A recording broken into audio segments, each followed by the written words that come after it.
Grace and the peace of God the Father and our Lord Jesus Christ be with each and every one of you as we continue in the book of Galatians chapter 1 from verses 9. Paul repeats what he said in verse 8, that if any man preach any other gospel unto you that he have received, let him be accursed. Now ask yourself, why would Paul be repeating this instruction over again? Is it any strange instruction? This is the same instruction we have been getting from Genesis through to Deuteronomy, through to Ecclesiastes, and straight to Revelation.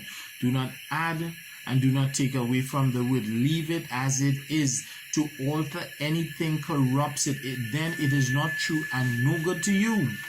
Paul was warning the church then and now. Isn't the same epistle we are reading and have committed as holy doctrine? So then how come we participate and include so many things that have not been received from the gospel?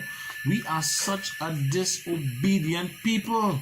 So the general context this far is about the sufficiency of the word as it is and have been received from those who were inspired by God to write and not by any other source. So in verse 10 here, Paul says that your focus and intent should be clearly as his, and which is, by the way, to please God, not man, but God. So this here now becomes the true indication of why we have all chosen to go astray. People, we go astray for pleasure. We go astray to please ourselves. We go astray to please or to be acknowledged by men. And that is so sad, especially after reading the word and being convicted by what it truly stands for. Pleasure, that is your selfish motive. Paul comes and says, how, if that is your motive, then you should not be a servant of Christ. Let that speak to you.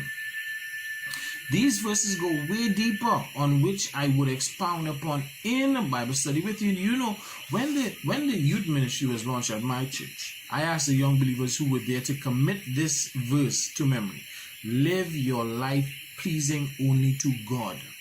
So in verse 11, Paul tells us as he directs to the brethren that, but I certify to you, meaning I assure you that the gospel which was spoken by him, as he says, preached of me, was not inspired or directed by man.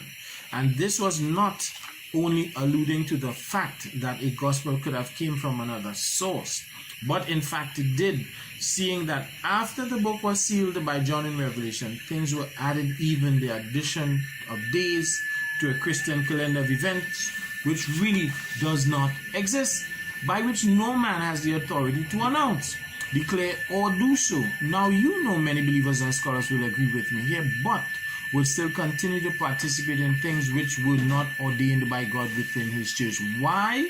For their simple pleasure. Selfish, isn't it? Do you know that there are many who say there are no apostles after those who were named in the scriptures, and that there were none to come? Do you know that? And those who agree to that still participate in things declared outside of the doctrine we have received. Men are such deceitful beings. The truth of this word is to be true to it all, not to be partial to some. In verse 12, what Paul says here is, if you are a true believer, then you must understand that if we really believe in God the Father and the Son Jesus, then what is written, and only what is written, by he and the others up to Revelation, is to be considered. For these reasons that it is, what they wrote was received from God. It was not taught to them. There was no meditation, no in-between, no mediation, and no in-between. It was by revelation of Jesus Christ, who is the Word.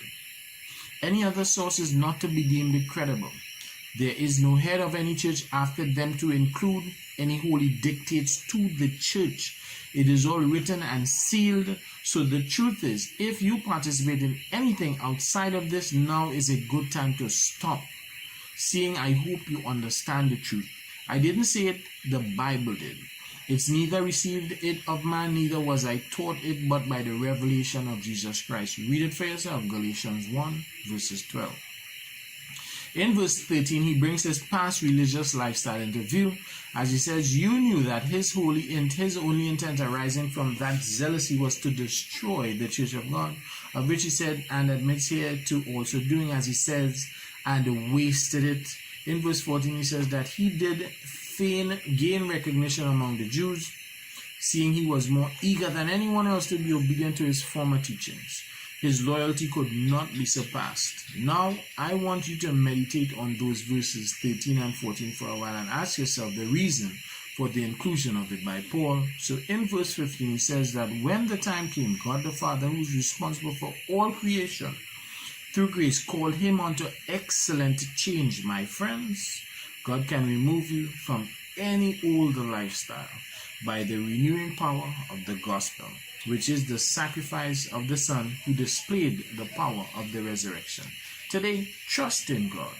Trust in His grace to remove you from all things that keep you from Him, to remove you from the pleasure of yourselves, seeing that it only disconnects you from true fellowship with God the Father. All things that you should do should be pleasing to Him. We think some things, and pleasing Him means to put Him first. Remove selfish attitudes and actions. Depend on Him. Something you were going to do today, think and put God first and be led in that decision, and listen and be obedient to His voice. Today, put God first. He will reward your faithfulness. This is Pastor Solomon De La Rosa in God's grace.